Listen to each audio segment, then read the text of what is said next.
The wrench slipped from my hand, clattering against the concrete floor of the garage, the sound slicing through the humid Virginia air. I froze, heart hammering, as a shadow fell across the doorway, broad and unyielding, like a storm cloud promising chaos. He was here, Elliot Harper, the man who turned my quiet life into a battlefield of whispers and want in a single afternoon. It was late August in Willow Creek, a sleepy suburb where the most exciting event was the annual fair, and even though it was just a parade of pie contests and kids chasing fireflies.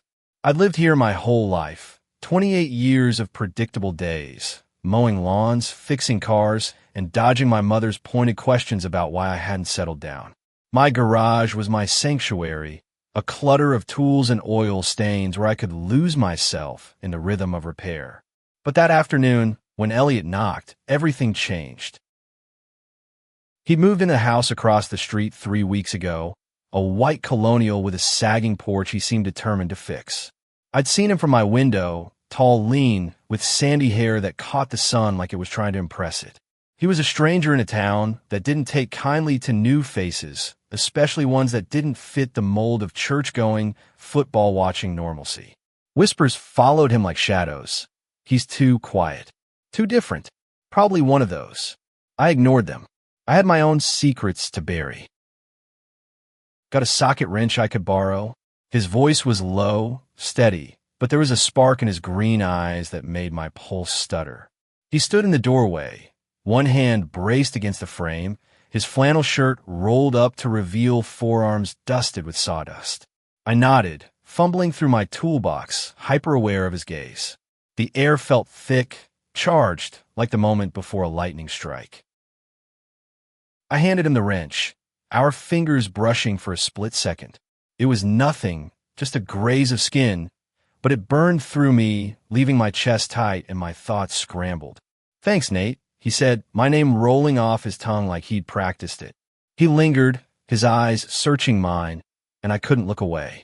I didn't want to. Willow Creek wasn't a place for men like me.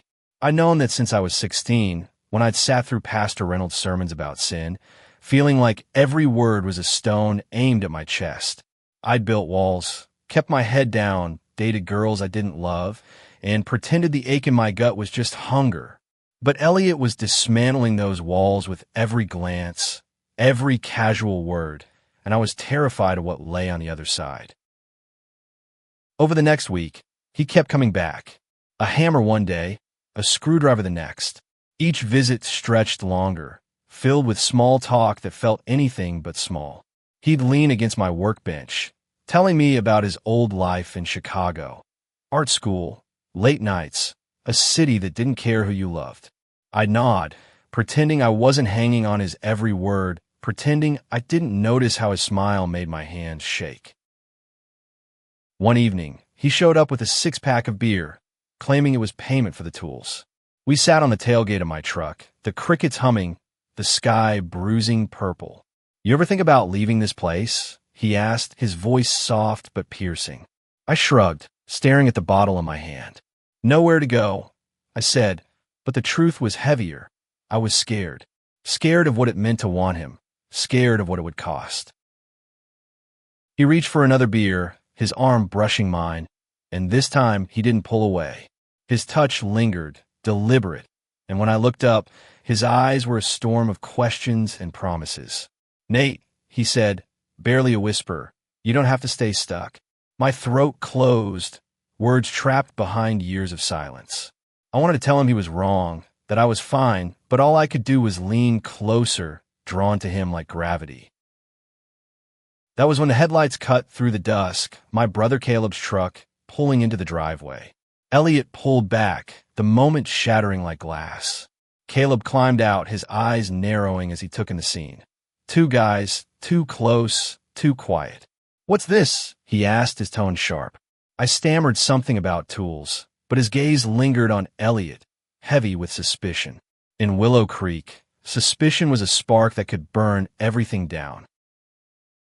Caleb's boots crunched on the gravel, each step a warning. I stood, brushing off my jeans, trying to act like my heart wasn't clawing its way out of my chest. Elliot stayed calm, sipping his beer, but I saw the flicker in his eyes, wary, like a deer sensing a hunter. "Just helping Nate out," he said, voice steady, but Caleb's smirk told me he wasn't buying it. "Helping, huh?" Caleb crossed his arms, his broad frame blocking the fading light. He was my older brother, the one who'd taught me how to throw a punch and change a tire, but also the one who'd laughed at fags in high school, not knowing I was bleeding inside. "You need a lot of tools for that house of yours, Harper." The words were casual, but they carried an edge, sharp enough to cut. Elliot didn't flinch. "Old place. Falls apart faster than I can fix it." He stood, setting his bottle down with a deliberate clink. "I'll bring the wrench back tomorrow, Nate." He nodded at me, his eyes holding mine for a beat too long, then walked across the street, leaving me with Caleb's stare burning holes in my back. "What's his deal?" Caleb asked once Elliot's door closed. I shrugged, grabbing the empty bottles to avoid his gaze. "Just a neighbor," I muttered, but my voice cracked, betraying me. Caleb didn't push, but the silence that followed was worse than words. He clapped a hand on my shoulder, too hard, and drove off, leaving me alone with the weight of what he'd seen. The next day, I avoided the garage, busying myself with yard work, but my eyes kept drifting to Elliot's house. I saw him through his window, sanding a porch rail, his movements steady and sure. I wanted to go over to say something, anything, but fear rooted me in place. Willow Creek had eyes, neighbors who noticed, tongues that wagged. One wrong move, and my carefully built life would unravel. By dusk, Elliot showed up again, wrench in hand. "Missed you today," he said, a half-smile tugging at his lips. My stomach flipped. He stepped into the garage, closer than necessary, and handed me the tool. Our fingers brushed again, and this time, he let his hand linger, his thumb grazing my knuckles. "You okay?" he asked, his voice low, like he could see the storm inside me. I nodded, but I wasn't okay. I was drowning in the pull of him, in the terror of what it meant. "Caleb's just protective," I said, the words tasting like a lie. Elliot's jaw tightened, but he didn't push. Instead, he leaned against the workbench, his shoulder inches from mine. "I get it," he said. "Small towns. Everyone's got opinions." We talked for hours, the garage a bubble shielding us from the world. He told me about his first love, a painter in Chicago who'd broken his heart, but taught him how to live unapologetically. I told him about my dad, who died when I was 12, leaving me to navigate manhood with only Caleb's rough edges as a guide. The words poured out, raw and unguarded, and for the first time, I felt seen. But the bubble burst when Mrs. Delaney, the neighborhood gossip, walked by, her dog yapping. She paused, peering into the garage, her eyes narrowing. "Evening, Nate," she called, her tone syrupy but sharp. "New friend." I mumbled a greeting, my face burning, and she shuffled off, but I knew the damage was done. By morning, the whispers would spread. Elliot didn't seem fazed. "Let them talk," he said, his voice firm. "They don't know you. Not like I do." His words hit like a punch, stealing my breath. He stepped closer, his hand brushing my arm, and I wanted to close the distance to feel his warmth against me. But the fear was louder, screaming that this, whatever it was, could cost me everything. That night, I lay awake, replaying every moment, every touch. I wanted him more than I'd ever wanted anything, but Willow Creek wasn't Chicago. Here, love like this was a secret to be buried, not a truth to be lived. Yet every time I closed my eyes, I saw his face, his smile, and the promise of something I'd spent my life running from. The whispers spread faster than I'd feared. By Sunday, I felt the weight of every glance at church, where Pastor Reynolds droned on about traditional values. Mrs. Delaney sat 2 pews ahead, her head tilted toward Mrs. Carter, their murmurs a low hum beneath the sermon. I kept my eyes on the hymnal, but my hand shook, the words blurring. Caleb sat beside me, his silence louder than any accusation. After the service, He cornered me in the parking lot. "People are talking, Nate," he said, his voice low, his eyes hard. "You and that guy. You need to be careful." I wanted to tell him it was nothing, that Elliot was just a friend, but the lie stuck in my throat. Instead, I nodded, climbing into my truck, my chest tight with shame and defiance.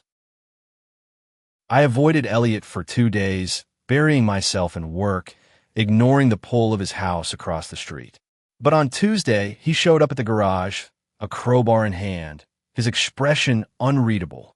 "You've been dodging me," he said, not accusing, just stating a fact.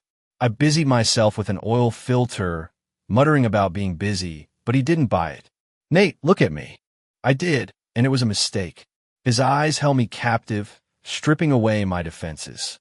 "I'm not here to ruin your life," he said softly, "but I'm not going to pretend I don't feel something. And I know you do too." My heart pounded, a traitor betraying every wall I'd built. I wanted to deny it, to send him away, but the truth was clawing its way out.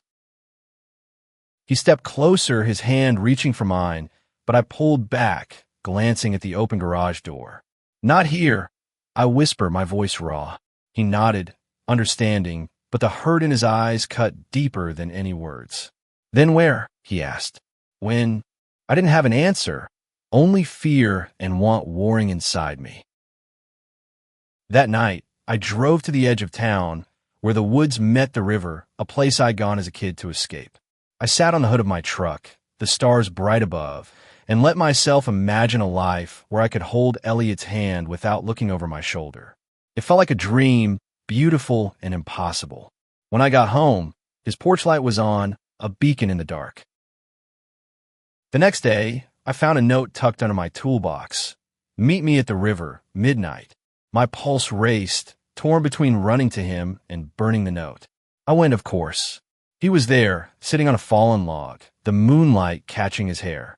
"I thought you wouldn't come," he said, his voice soft but steady. I sat beside him, our knees brushing, and for a moment, the world was just us. We talked until the air grew cold, about dreams we'd buried, fears we'd carried. He told me he'd left Chicago after a bad breakup, chasing a quieter life, but he hadn't expected to find me. I told him about the summer I'd kissed a boy at camp, how I'd spent years convincing myself it was a mistake.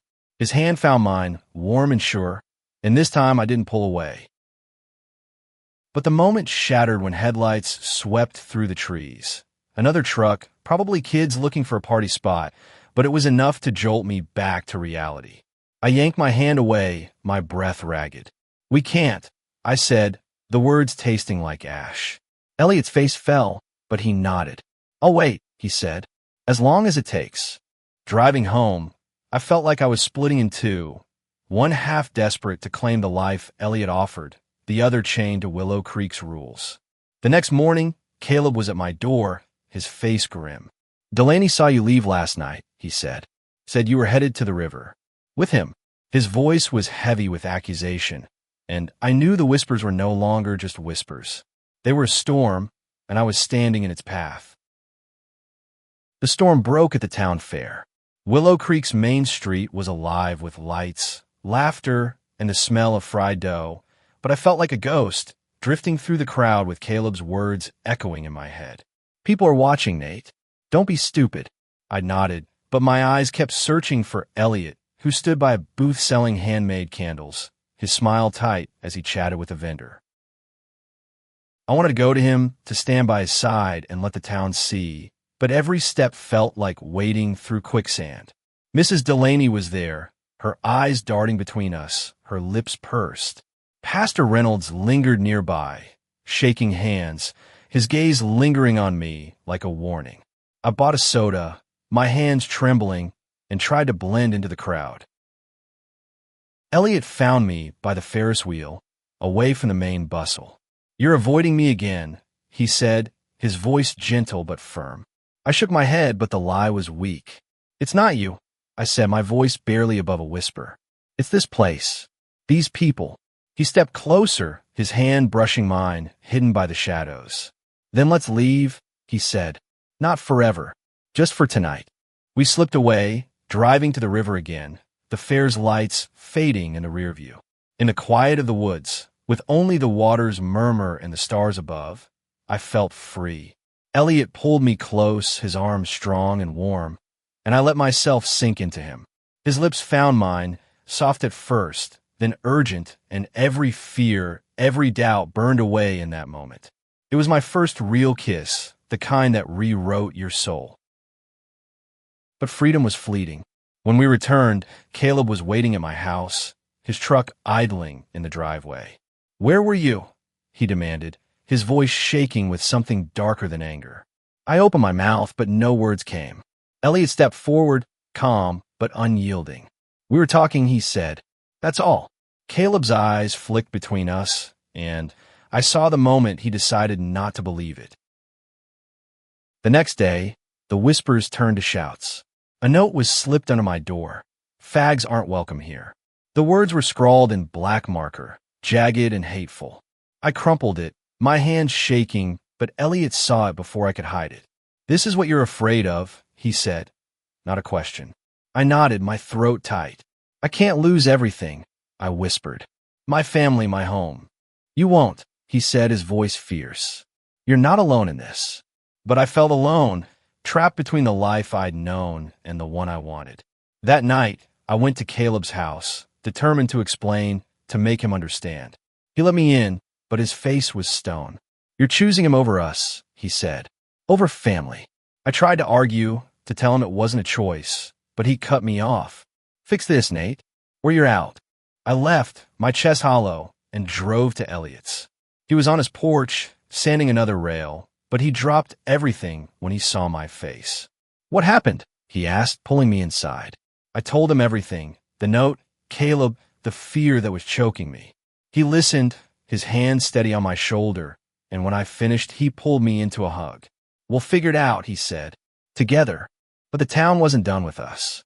The next morning, my truck's tires were slashed, the word "sinner" spray-painted on the hood. Elliot's porch was vandalized too, the rails he'd worked so hard on broken. We stood in my driveway, staring at the damage, and I felt the weight of every eye in Willow Creek. "We can't stay here," Elliot said, his voice quiet but resolute. "Not like this." He was right, but the thought of leaving my home, my roots, tore at me. Yet standing there, with his hand in mine, I knew I couldn't go back to the life I'd lived before him. The question was whether I had the courage to step into the unknown. The decision came at dawn, after a sleepless night spent staring at the ceiling, Elliot's steady breathing beside me. His house, once a symbol of new beginnings, was now a target, its broken porch a reminder of the town's hatred. I couldn't stay in Willow Creek, not if it meant living half a life, hiding who I was. But leaving meant facing a world I didn't know, and the thought made my chest ache. Elliot woke, his eyes soft but determined. "We don't have to decide everything now," he said, his hand finding mine. "But we can't let them win." His words lit something inside me, a spark of defiance, a refusal to let fear define me. I nodded, squeezing his hand, and we started planning. We spent the day cleaning up, scrubbing the paint from my truck, repairing his porch. Neighbors watched, some with pity, others with disdain, but we worked side by side, our silence a quiet rebellion. By dusk, the damage was gone, but the scars remained. I knew we couldn't stay, not long term, but I wasn't ready to run yet. That evening, I went to see my mother. She'd been quiet through the whispers, her silence a wall I couldn't breach. I found her in the kitchen, kneading dough, her hands steady, but her eyes tired. "Nate," she said, not looking up, "what's going on with you and that boy?" I took a breath, the truth heavy on my tongue. "I love him," I said, the words raw and terrifying. She froze, her hand still, then set the dough aside. "This town will eat you alive," she said, her voice breaking. "But you're my son. I won't let you go." Her words weren't acceptance, not fully, but they were a start. I hugged her, tears burning my eyes, and left with a flicker of hope. Back at Elliot's, we made a plan. We'd save up, move to a city where we could breathe, where love wasn't a crime. It wouldn't be easy. Money was tight, and the world beyond Willow Creek was daunting, but together, it felt possible. The final blow came at the town meeting. Pastor Reynolds stood at the podium, preaching about protecting our values, his eyes locked on me. Mrs. Delaney and others nodded, their faces grim. I stood, my legs shaking, and walked out, Elliot at my side. Outside, under the stars, he kissed me, fierce and unapologetic, and for the first time, I didn't care who saw. We left Willow Creek a month later, our belongings packed into my truck. The drive to Richmond was quiet, the weight of the past heavy but fading with every mile. We found a small apartment, a place to start over. It wasn't perfect, money was tight, and the city was overwhelming, but every night I fell asleep with Elliot beside me, his warmth a promise of better days. Years later, I'd think back to that first moment in the garage when his fingers brushed mine over a wrench. It was a spark, small but powerful, that burned through my fear and lit the way to a life I'd never dared imagine. Willow Creek had tried to break us, but it only made us stronger. We built a home, not just of walls and windows, but of trust, love, and the courage to be ourselves. In the end, the tool Elliot came to borrow wasn't a wrench or a hammer. It was my heart, and what he gripped left me shaking, speechless, and finally, gloriously alive.